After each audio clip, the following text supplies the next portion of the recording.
Ever wonder why your favorite soap brand is suddenly more expensive while the company's profit is actually shrinking?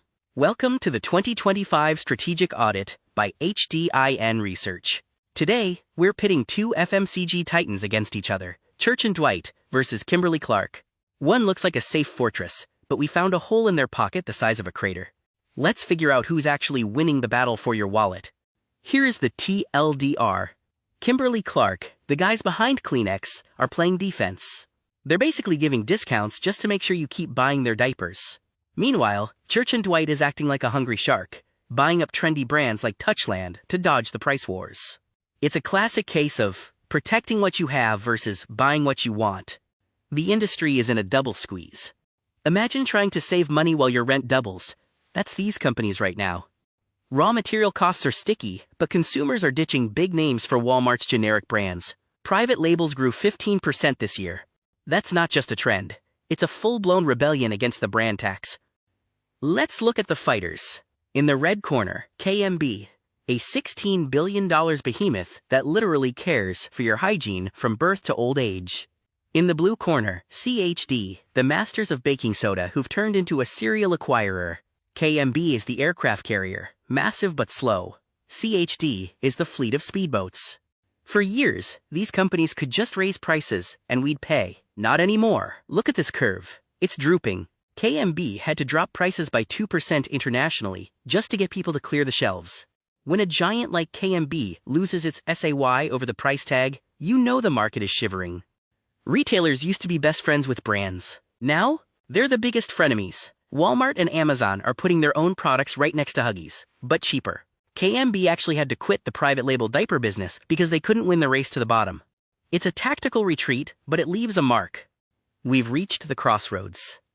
Do you try to become the leanest, meanest cost cutter on the planet, or do you go shopping for growth? This is where the 2026 playbook diverges. Let's look at the receipts. KMB's revenue looks like it's dieting, down because they sold off parts of the business. CHD? They're aiming for a 6.6% jump in their breath freshener business. KMB is selling more stuff, volume, but for less money. CHD is selling quote-unquote premium vibes. This is the hamster wheel chart. KMB worked their tails off to sell 2.6% more product. But then, currency swings and price drops came in like a wrecking ball, wiping out all that effort. They're running faster just to stay in the same place. That's the reality of a global giant in a volatile world. So how does CHD stay cool?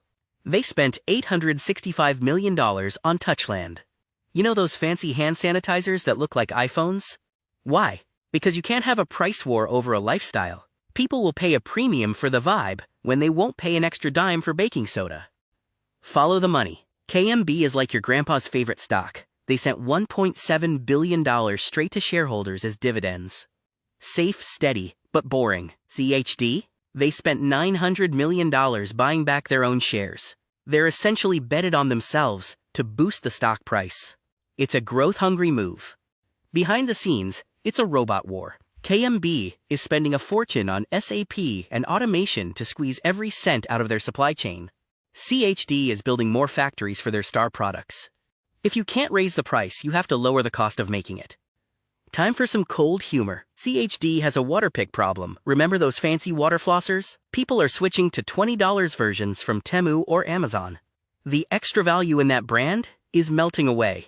If 2026 is rough, CHD might have to admit this brand is worth way less than they thought. That's a multi-million-dollar oops waiting to happen. KMB isn't safe either. They cut $100 million from their advertising budget. That's like a pilot turning off an engine to save fuel. It works for a bit, but eventually, you lose altitude. They're sacrificing their future brand fame just to hit today's profit targets. Dangerous game. Nowadays, if you aren't quote green, retailers won't even give you shelf space. Both companies are racing to 100% recyclable packaging. It's not just about saving the planet, it's about saving their relationship with Walmart. No eco points, no sales. Look at this map. KMB is all about scale and efficiency, the ultimate machine. CHD is all about agility and picking the right fights. In 2026, the question is, do you want to be the machine that can take a hit or the speedboat that can dodge it? The road to 2030 is paved with robots and green energy. 2026 is the recovery year. We expect them to stop bleeding from inflation and start showing if these multi-billion-dollar tech upgrades were actually worth it. Final positioning check. KMB is defending the middle-class center, which is getting squeezed. CHD is hiding in premium niches where customers are less sensitive to prices. Size gives you safety, but being nimble gives you alpha, that extra profit everyone's chasing. Our final verdict? In the 2026 theater, the ability to buy growth is more valuable than the ability to defend volume. If you can't innovate, you better have a fat checkbook to buy someone who can. If you're an investor, here's your cheat sheet. CHD for growth, KMB for dividends. Watch out for those private labels. They're eating everyone's lunch. And keep an eye on Waterpik. If that brand fails, the whole stock might take a dip. We've covered a lot of ground.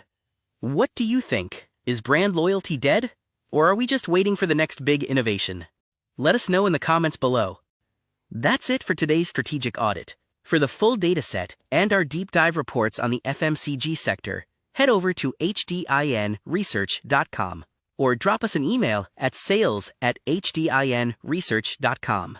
Don't forget to like and subscribe for more industry intelligence. See you in the next audit.